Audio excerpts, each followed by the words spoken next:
Assalamualaikum warahmatullahi wabarakatuh. Saya Viola Safira dari kelas PGA 02 2018. Baiklah, langsung saja. Di sini saya akan mencoba menjelaskan kembali mengenai materi statistik terapan yang sudah dijelaskan sebelumnya. Dan di sini saya akan membahas yang pertama ada histogram, yang kedua ada simpangan baku atau standar deviasi, dan yang ketiga ada uji reliabilitas data, dan yang keempat ada uji homogenitas data. Baiklah, yang pertama kita ke histogram, yang mana histogram sendiri yaitu tampilan bentuk grafis untuk menunjukkan distribusi data secara visual atau seberapa sering suatu nilai yang berbeda itu terjadi dalam kumpulan data. Nah, di sini bisa dilihat sudah saya buatkan 40 hasil ulangan statistika, yang mana nantinya ke 40 nilai ini akan kita buatkan ke dalam SPSS untuk membuat histogram. Baiklah, ini adalah tampilan dari SPSS. Di sini bisa dilihat sudah saya buatkan untuk namanya ada saya tuliskan X, tipenya numerik, dan desimalnya kita buatkan 0, lalu ke ini kita gunakan scale. Nah, lalu dari isi variable view kita ke data view. Nah, di data view ini dari data yang di Excel tadi kita kopikan ke variabel X, yang mana variabel X ini berjumlah 40 karena di situ terdapat 40 nilai ulangan statistika siswa. Nah, dari sini lalu kita ke membuat histogram. Yang pertama kita ke analyze, lalu kita ke descriptive statistik, lalu sini ada frequencies. Nah, pada X ini akan kita pindahkan ke variabel S, yaitu kita klik tanda panah, maka dia akan berpindah ke kolom sebelah kanan. Lalu kita klik ke chart, lalu kita klik yang histogram karena kita akan membuat histogram, lalu kita centang show normal curve ini. Lalu sudah selesai, kita ke continue. Lalu kita klik OK. Baiklah, setelah itu maka keluarlah outputnya seperti ini, yang mana di sini kita lihat frekuensinya ada 40 dan ini ada histogramnya, yang mana ada mean di sini rata-ratanya ada 79,77 dan standar deviasinya itu ada 8,923 dan ada N, yang mana berarti total seluruh sampel yang bertotal 40. Baiklah, langsung saja kedua kita akan membahas mengenai simpangan baku atau standar deviasi. Di sini masih menggunakan data yang sama dengan histogram. Yang bedanya kita klik dulu ke analyze, lalu kita klik ke descriptive statistik, ke frequencies.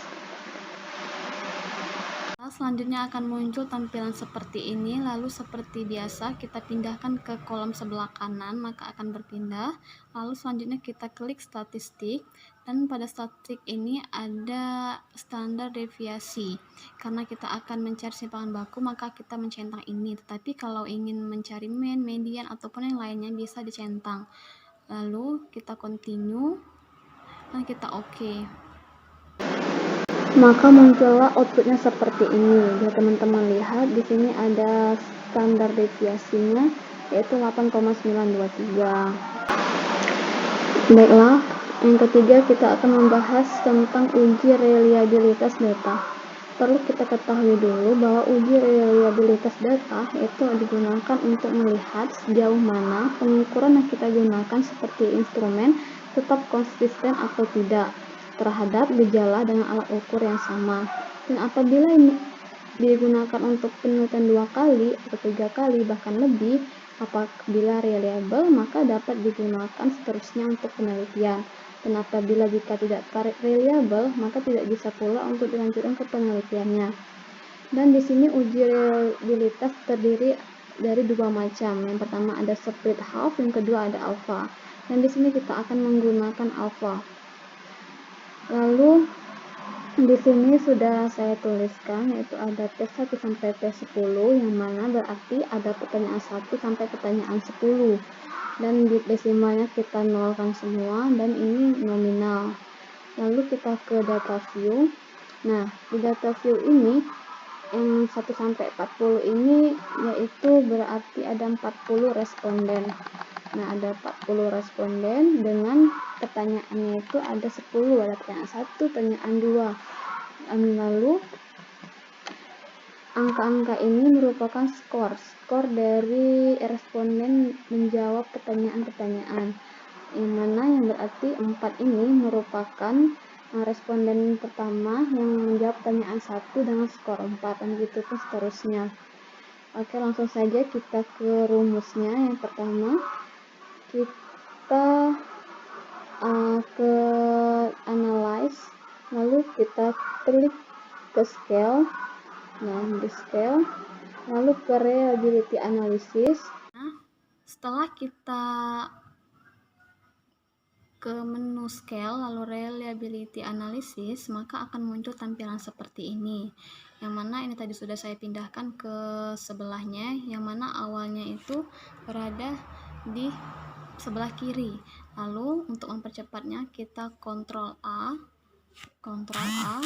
lalu kita pindahkan ke sebelahnya. Nah, mengklik tanda panah ini maka dia akan berpindah secara otomatis ke kolom sebelah kanan, dan modelnya itu tetap alpha. Lalu kita klikkan OK. Lalu muncullah outputnya seperti ini. Bisa teman-teman lihat, yaitu ada reliability, yang mana di sini kita bisa lihat yaitu reliability statistiknya ada alpha crown batch, yang mana alfanya ada 0,169, dan juga untuk kriteria pengujian yaitu apabila R hitung ataupun R hitung sama dengan alpha itu lebih besar dari R tabel yang berjumlah 0,632, maka dinyatakan reliable. Sebaliknya, dan apabila R hitungnya kurang dari R tabel maka dinyatakan tidak reliable. Dan di sini kita ketahui alfanya 0,169, berarti R hitungnya lebih kecil dari R tabel, karena R tabelnya berjumlah 0,632. Jadi dapat kita katakan dari data tadi yang berjumlah 40 sampel itu dinyatakan tidak reliable, maka tidak bisa digunakan untuk penelitian selanjutnya. Lanjut, yang keempat kita akan membahas mengenai uji homogenitas data. Kita ketahui bahwa uji homogenitas data adalah salah satu uji prasyarat yang dilakukan setelah uji normalitas data, dengan tujuan untuk melihat apakah kedua sampel atau data yang diambil memiliki varians yang homogen atau tidak. Dan uji homogenitas ini biasanya digunakan sebagai syarat dalam analisis independen, sample t-test, dan ANOVA. Yang mana untuk kriterianya atau dasar pengambilan keputusan untuk uji homogenitas ini yaitu jika nilai signifikansinya lebih besar dari 0,05 maka varian datanya dapat dikatakan homogen, dan jika nilai signifikansinya lebih kecil dari 0,05 maka variannya tidak homogen. Dan pertama itu kita berdua hipotesis, yang mana hipotesis itu terdiri dari H0 dan HA, yang mana H0 itu berarti kedua kelompok memiliki varians yang homogen, dan HA yang berarti kedua kelompok memiliki varians yang tidak homogen. Di sini bisa teman-teman lihat, yaitu ada saya berikan nama, yang pertama ada hasil, yang kedua ada kelas, lalu dengan desimalnya 2, dengan ini scale, yang hasilnya scale, terus yang kelasnya menggunakan nominal. Setelah itu di value ini, pada menu value ini yang untuk kelas itu kan terbagi menjadi dua, ada kelas A dan kelas B. Maka kita klik titik 3 ini, yang pertama ada value, kita klik, kita tulis angka 1, lalu levelnya kita klik kelas A, lalu kita tambahkan. Lalu untuk kelas value 2 itu untuk kelas B, kita tambahkan, lalu kita OK. Baiklah, setelah kita value-nya buatkan menjadi dua kelas, ada kelas A dan kelas B, lalu kita beralih ke data view. Nah, untuk data view yaitu ada hasil dan ada kelas. Sebelumnya di sini saya sudah menyiapkan datanya di Microsoft Excel. Baiklah, di sini bisa teman-teman lihat sudah saya buatkan untuk datanya, yaitu ada hasil belajar statistik, ada kelas A dan ada kelas B, yang mana kode kelas A itu 1 dan kode kelas B yaitu 2, yang mana di sini berarti jumlahnya yaitu ada 40 yang nanti akan saya tuangkan ke dalam bentuk SPSS. Lalu kita langsung copy saja ini ke statistik yang kita copy saja, Ctrl C. Tampilan dari data Excel tadi yang sudah saya pindahkan ke SPSS, begini bentuknya, yang mana hasil untuk kelas A yang 20 orang sampai sini, dan untuk kode kelasnya yaitu adalah 1 yang berarti kode kelas A. Lalu untuk 21 sampai 40 itu adalah kode kelasnya adalah B. Lalu kemudian untuk menguji homogenitasnya kita ke analyze, lalu kita ke compare means, lalu ke one way ANOVA. Kita ke one way ANOVA. Dari uji homogenitas.